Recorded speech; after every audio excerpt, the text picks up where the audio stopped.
안녕하세요. 저는 홍대에서 막창집을 운영하는 36살 남성입니다. 요즘 코로나가 잠잠해졌다고는 하지만 불과 한 달 전까지 계속 이어졌어요. 가게로 찾아오는 손님은 없고 배달 위주로 식당을 운영하다 보니 적막함이 싫어 사람 사는 이야기를 듣고자 항상 사연 채널을 듣고 있습니다. 여러분들이 사는 이야기를 듣다 보니 정말 다양한 사연들이 많더라고요. 혼자 가게를 정리하며 옛날 기억이 떠올랐고 제 사연을 들려드리면 좋을 것 같아 이렇게 글을 쓰게 되었네요. 옛날이라고 할 것도 없이 불과 2년 전에 일어난 일이었거든요. 그 사건으로 인해 사람을 조금 경계하게 되었고 앞으로 제 인생에 있어서 결혼과는 담을 쌓았습니다. 기막힌 제 이혼 사연 지금 들려드리겠습니다. 저는 오랫동안 요식업에 종사하셨던 부모님 덕분에 나름 여유 있는 생활을 해왔습니다. 족발집을 운영하셨는데 맛도 좋고 입소문이나 전국에 체인점이 몇 개 있는 나름 규모가 큰 가게였어요. 어려서부터 부모님이 일을 하셨던 터라 많은 사랑을 받진 못했지만 아낌없는 지원 덕분에 하고 싶은 거 먹고 싶은 거 다 사 먹으며 어린 시절을 보냈습니다. 대학 입학하고 곧바로 군대 다녀와서 대학 졸업하니 26살이 되더군요. 부모님은 안정적인 직장에서 소소하게 월급 받으며 평범한 사람으로 살길 바라셨습니다. 요식업이 단순히 음식 장사를 하는 사업이 아니라 상당히 고생하는 직업이라 자신들과는 다른 삶을 살길 바라신 거였죠. 그렇게 부모님의 바람대로 IT 분야에서 알아주는 기업에 입사해 5년간 근무했습니다. 하지만 근무하면서 이 길은 제 길이 아니라는 생각이 들었고 무언가 저만의 사업을 해보고 싶었어요. 그래서 제일 좋아하는 음식으로 가게를 하나 차려보자 결론을 지었고 저의 계획을 부모님께 말씀드리니 자금은 보태줄 테니 실패를 하던 성공을 하던 알아서 하라 하셨습니다. 제가 자라면서 보고 배운 게 엄마 아버지 장사하시는 건데 그만큼은 아니더라도 제 스스로 뭔가를 해보고 싶어요. 아직 나이도 젊고 더 늦기 전에 도전해보고 싶어요. 요식업이라는 게 결코 쉬운 게 아니다. 남들이 보기엔 그저 물건 떼다 팔며 손님 상대하는 그런 일로 보이겠지만 보이는 게 전부가 아니야. 하나하나 확인해야 할 것도 많고 때로는 가족보다 더 신경 써야 하는 경우도 있어. 네가 그걸 감당할 수 있겠니? 힘들지 않은 일이 어디 있나요? 하지만 제가 지금 회사 다니면서 매번 후회하는 것보다는 실패를 맛보더라도 도전해보고 싶어요. 망하던 잘 되던 일단 해볼게요. 장사를 시작할 돈은 있냐? 일단 월급 모아둔 돈도 얼추 되고 대출받고 하면 괜찮을 것 같아요. 정말 아무것도 모르는 녀석이네. 대출? 그거 함부로 받는 거 아니다. 물론 불가피할 때도 있지만 최대한 피해야 하는 게 대출이야. 일단 이 애비가 3억 줄 테니 그걸로 시작해라. 적은 돈 아니다. 내가 피땀 흘려 번 돈이야. 이 돈으로 가게를 구하는 것부터 시작해서 어떻게 할 건지 잘 구상해봐. 잘 되든 안 되든 그건 오로지 네 몫이라는 거 잊지 말아라. 그래서 31살 되던 해 부모님의 응원에 힘입어 첫 장사를 시작하게 되었습니다. 유동인구가 많고 모기 좋은 곳을 골라 홍대에서 15평 정도 되는 작은 막창집을 오픈했어요. 무턱대고 오픈하긴 했지만 홍보를 많이 하고 직접 막창을 손질하고 구워주는 서비스를 제공했고 많은 이벤트도 열며 가게는 인산인해를 이루며 대성공을 거두었죠. 하지만 코로나라는 안타까운 시기가 닥쳤고 제 가게도 잠시 주춤하던 시기였습니다. 이러다 가게가 망할 수도 있겠다 생각이 들었고 날이 갈수록 초조해져만 갔죠. 그러던 어느 날 가게 문을 일찍 닫고 직원들과 막창에 술 한잔을 했습니다. 나이 차이가 나봤자 두세 살이어서 서로 형 동생하며 가까운 사이였죠. 갑자기 직원 중 한 명이 저에게 여자를 소개시켜 주겠다는 겁니다. 일이 힘들고 지칠 땐 사람으로 극복해야 한다면서요. 그렇게 그 직원이 소개해준 여자를 만나게 되었는데 제가 첫눈에 반할 정도로 예쁘장한 외모였어요. 키도 크고 날씬한 데다가 웃는 모습이 어찌나 사랑스럽고 예쁘던지요. 그렇게 만남을 이어가다 진지한 사이가 되었고 그 사람은 제 와이프, 지금은 전처가 되었죠. 결혼하면서 알콩달콩한 행복한 신혼을 즐겼습니다. 부모님의 가게나 제 가게가 바쁘면 먼저랄 것도 없이 달려와서는 일손도 돕고 정말 효부가 따로 없었죠. 어디서 이런 복덩이가 굴러왔을꼬. 잘 다니던 회사 때려치고 사업한다고 했을 때 불안했는데 마음 다잡고 이렇게 잘 사는 모습이 보기 좋구나. 어머님, 아버님, 앞으로도 가게 바쁘고 그러면 저 불러주세요. 어차피 집에서 하는 일도 없는걸요. 그 일도 바쁘고 늦게 들어와서 혼자 있는 시간이 너무 많아요. 차라리 이렇게 어머님, 아버님이랑 같이 일하면서 얘기하는 게 저는 훨씬 더 좋은걸요. 어머, 어쩜 말도 이렇게 예쁘게 할까? 그래, 우리 앞으로 더 잘 지내보자. 부모님도 싹싹한 성격의 전처를 좋아라 하셨고, 가게가 코로나로 사정이 좋지 않아 힘이 들면 언제나 밝은 미소로 저를 응원해주며 서로 돈독한 사이가 되어갔습니다. 그렇게 1년 정도의 시간이 흘러 저희에게 아기 천사가 찾아왔고, 전처는 건강한 딸을 출산했죠. 하루가 다르게 커가는 모습을 보며 힘들어도 아이를 생각하면 모든 것이 녹아내리더군요. 미소 하나에 온 세상을 다 얻은 것 같은 기분을 매일 느끼며 그렇게 딸바보가 되어버렸죠. 딸아이가 새돌이 지났을 무렵 여느 때처럼 저는 출근을 위해 대문을 나섰습니다. 옆집이 시끄러워 뭐하나 하고 보니 누군가 이사를 온 거였어요. 젊은 남자가 대뜸 저에게 오더니 잘 부탁드립니다. 오늘 이사 왔어요. 라며 인사를 건네는 겁니다. 요즘 사람들 같지 않게 싹싹하고 밝은 사람이 인사를 건네니 기분이 좋아지더라고요. 그렇게 오며 가며 인사를 하는 정도의 사이가 되었습니다. 6개월 정도가 흘렀고 코로나가 어느 정도 주춤하는 추세여서 가게가 한참 바빠지기 시작했어요. 여느 때처럼 출근하며 옆집 남자를 마주쳤는데 보면 볼수록 뭔가 익숙한 느낌이 드는 겁니다. 가끔 보는 사이인데도 왠지 모를 기분에 떨떠름했거든요. 그러다 모처럼 쉬는 날 와이프가 저에게 아이를 부탁하고 오랜만에 친구들을 만난다며 외출을 했어요. 가끔씩 장모님께 아이를 맡기고 외출을 종종 했었지만 저에게 직접 부탁한 적은 처음이라 편하게 다녀오라며 용돈도 쥐어서 보냈습니다. 그런데 말이죠. 아침부터 저녁까지 딸아이와 함께 붙어있으면서 갑자기 옆집 남자가 생각나는 겁니다. 옆에서 새근새근 낮잠을 자고 있는 아이의 얼굴을 보자니 옆집 남자가 겹쳐 보이는 거예요. 평소 사연 채널을 즐겨 들으며 여러 사연들을 접하기도 하고 이런 경우가 있을까 싶었고 정말 말도 안 되는 생각이란 걸 알지만 제 스스로에게 묻고 싶더군요. 며칠을 고민한 끝에 딸아이의 칫솔과 제 칫솔을 유전자 의뢰를 맡겼어요. 이 행동 자체가 상당히 위험한 행동이고 정말 말도 안 되는 것인 줄 알지만 찝찝한 느낌이 있었거든요. 딸아이가 제 친자가 아닐 수도 있다는 사실보다는 그 찝찝한 기분을 덜어내고 싶었어요. 며칠 후 저는 충격적인 결과를 듣게 되었습니다. 딸아이가 제 친자가 아니라는 결과였어요. 하지만 그 사실보다 그동안 아내가 저를 속였다는 것, 그리고 과연 이 아이의 친부는 누구일까 하는 것에 대한 생각이 더 컸습니다. 그도 그럴 것이 와이프가 최근에 이웃들과 잘 지내야 한다며 옆집 남자를 잘 챙기기도 했거든요. 그런 모습까지 겹쳐 뇌리에 무언가 얻어맞은 느낌이 들고 말았습니다. 말도 안 되는 결과에 망연자실한 저는 하루 가게 문을 닫기로 하고 와이프에게 물어보기로 했어요. 이렇게 된 이상 숨길 일이 아니고 확실하게 넘어가야 하는 부분이었죠. 아이를 재우고 거실로 나온 와이프를 불러 앉혔습니다. 심각한 제 표정을 보더니 무슨 일이 있냐며 걱정하는 표정으로 저를 쳐다보더군요. 차마 뺨을 때리지는 못하겠고 그렇다고 배신감에 눈물을 흘릴 수 없던 저는 덤덤하게 말을 했습니다. 당신 옆집 남자랑 꽤 친한가 봐? 갑자기 옆집 남자 이야기는 왜 나와? 내가 미친 생각을 했던가 싶어서 정말 많이 고민했거든. 우리 수아 말이야. 내 딸 아니더라고. 그게 갑자기 무슨 뚱딴지 같은 소리야. 수아가 우리 딸이 아니면 누구 딸인데 왜 갑자기 그런 말을 해? 우리 딸이 아니라 너랑 옆집 남자 딸이겠지. 물론 확실한 건 아니지만 이 서류를 보고도 네가 그렇게 말할 수 있나 한번 보자. 이래도 수아가 우리 아이야? 당신 나 몰래 유전자 검사했어?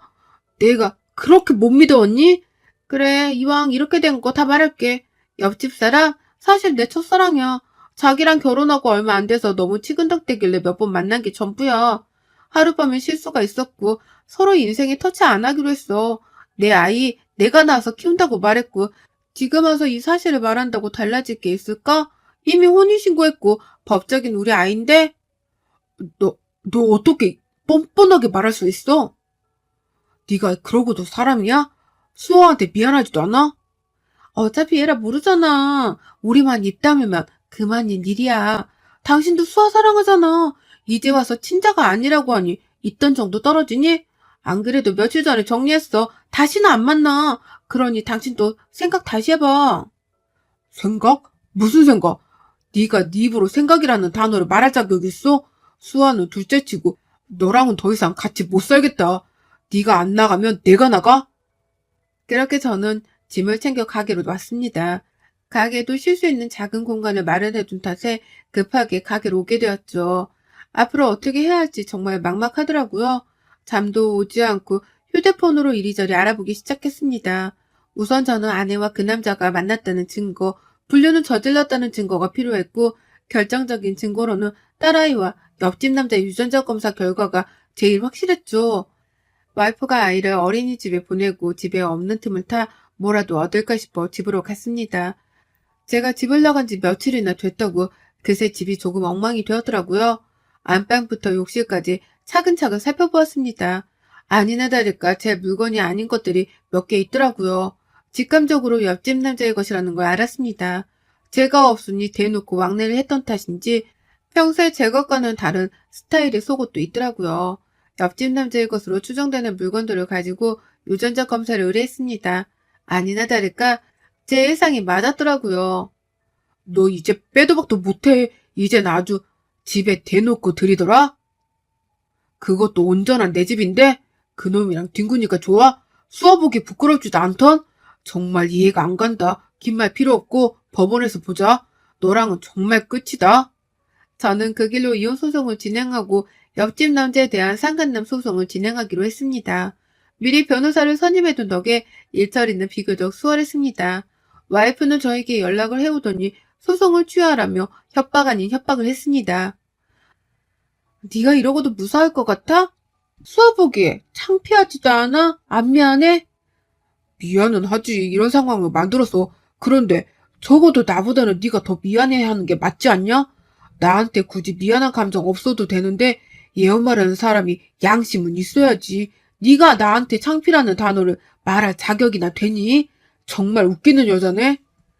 내가 돈이 어딨다고 소송을 해. 위자료? 꿈도 꾸지 마. 지금 살고 있는 이 집은 나한테 넘겨야 할 거야? 나 순순히 못 물러나. 알겠어? 유책 배우자는 넌데 왜 내가 내 명의로 된 내 집을 너한테 줘야 해? 오히려 네가 나한테 위자료를 줘도 모자란데? 정신적 피해보상금까지 청구할까? 남자가 쪼잔하게 살면 안 되는 거야. 여자 인생을 그렇게 조져놓고 싶어? 어린아이를 생각해서라도 이러면 안 되는 거야, 너는. 너무나 당당하게 저에게 위자료를 요구하는 와이프가 어이가 없더라고요. 이 상황을 아직은 부모님께도 말하지 못했는데 더욱더 확고한 결심이 서더라고요. 혼인신고를 했던 제 자신이 원망스럽더군요. 물론 유책 사유는 와이프에게 있었고 증거들로 인해 재판은 저에게 유리하게 흘러갔습니다. 와이프는 재판 결과를 받아들일 수 없다며 제가 부른 위자료의 배를 부르며 항소를 하겠다고 난리치더라고요. 장인어른과 장모님은 뒷목을 잡으시며 와이프, 아니 전철에 말리셨고 풍족한 환경이지 못했던 처가댁은 결국 항소를 포기했습니다. 나중에 따로 연락이 와서는 장인어른께서 되려 사과를 하시더라고요. 자네한테 내가 정말 면목이 없네. 하나밖에 없는 딸 자식, 그것도 자식이라고 어렵사리 키웠냐만 내가 자식을 잘못 키운 탓이야. 그동안 고생했던 거 내가 다 아니까 이제는 뒤도 돌아보지 말고 자네가 하고 싶은 거 하면서 살아가게. 정말 미안하네.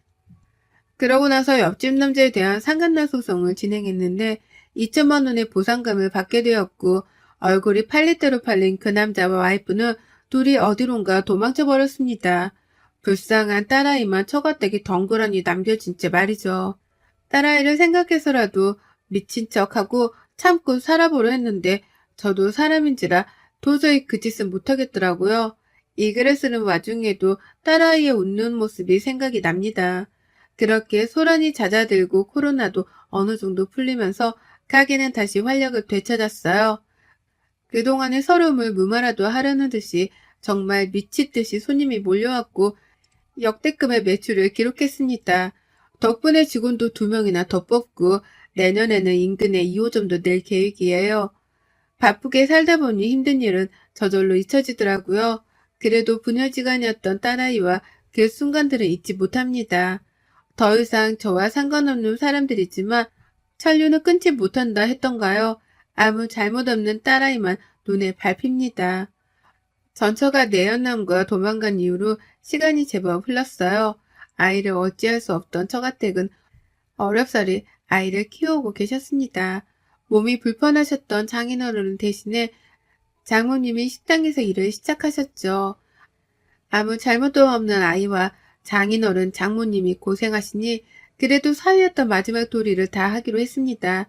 제 아이도 아니지만 왜 이렇게까지 하냐는 분들도 계실 텐데요. 아이 엄마도 버리고 도망간 마당에 일단 아이는 살려야 하지 않겠습니까? 장인 장모님께 생활하는데 보태 쓰시라고 5천만 원이라는 돈을 보내드렸습니다. 제가 지켜봐왔던 그분들은 절대 남에게 상처를 주거나 하는 분들이 아니셨기 때문이었죠. 얼마 뒤 돈 냄새를 맡았는지 전처가 처갓집을 찾아오더랍니다. 저와 아이한테 미안해서라도 이대로는 둘 수 없다며 전처를 경찰에 신고하셨더라고요. 아이를 마땅히 육아해야 하는 엄마라는 사람이 아이까지 버려가며 파렴치한 짓을 하고 살게 놔둘 수는 없다면서요. 그렇게 와이프는 아동학대 혐의로 2년의 집행유예 판결을 받았습니다. 그래도 모성애는 있었는지 호되게 당하고 나니 정신을 조금 차리는 모양이더라고요. 어느 날 제 가게로 찾아와 잘못을 얘기 좀 하자는 겁니다. 다 끝난 사이에 무슨 할 말이 더 남았는지 궁금하기도 해서 드러나 보자 하고 근처 카페로 갔습니다. 나는 할 말 없는데.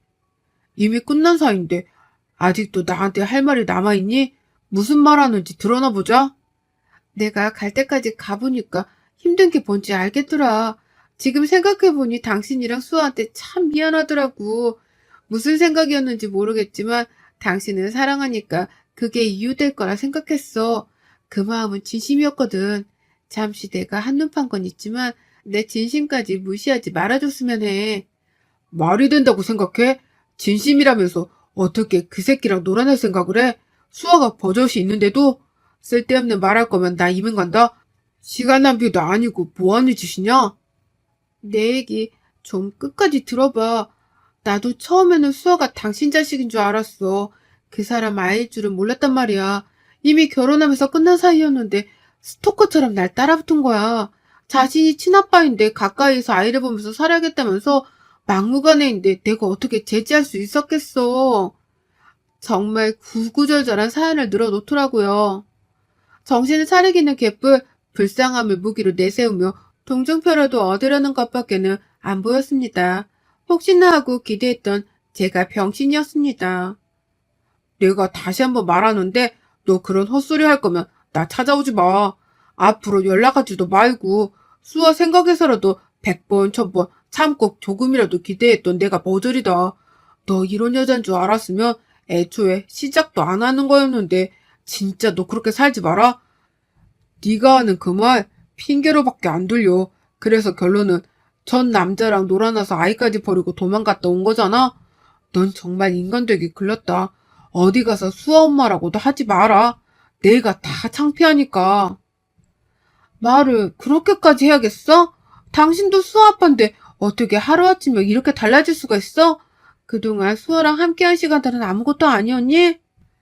그래서 지금 이 판국에 다시 합치자고 하는 거야, 뭐야? 더러운 몸뚱이를 어디다 대고 들이밀어? 수아는 그렇다 치고 너는 도저히 갱생불가한 인간이야. 내가 장모님, 장인어른한테 죄송해서라도 너랑은 다시 합칠 일 없으니까 그런 줄 알아. 한 번만 더 찾아오면 경찰에 신고하든 할 테니까 어디 한번 해봐. 말이 안 통하네. 그러니까 네가 이 꼬라지인 거야. 막창이나 파는 주제. 가진 것도 쥐뿔도 없으면서 꼴에 자존심 세우기는 나니까 너랑 살아준 거야, 알아? 그렇게 전초와 헤어지고 저는 그 길로 접근 금지 통신 제한 신청을 해버렸습니다.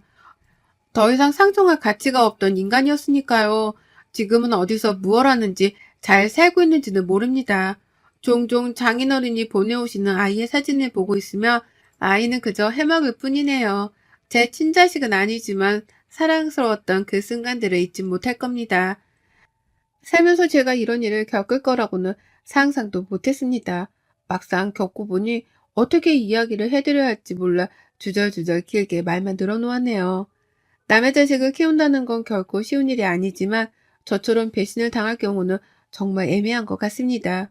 제 친자식인 줄 알았던 소중한 자식이 내 아이가 아니라는 사실을 알았을 때는 얼마나 절망적이었는지 모릅니다. 여러분도 저처럼 이런 경우가 있으신지 모르겠지만 잘 대처하세요. 그리고 꼭 조언드리고 싶은 건 결혼하고 나서 1, 2년 정도는 혼인신고를 하지 않으셨으면 합니다. 남녀가 서로 다른 환경에서 만나 자라온 탓에 살면서 분명 부딪히고 갈등을 겪게 되어 있어요. 나름의 유예 기간 동안 어떻게 관계를 극복해 나가는지, 앞으로 더 함께할 가치가 있는지 잘 생각해 보시라는 의미입니다. 그럼 제 사연은 여기까지입니다. 건강하세요. 여러분의 생각은 댓글로 남겨주세요. 오늘도 시청해 주셔서 정말 감사합니다.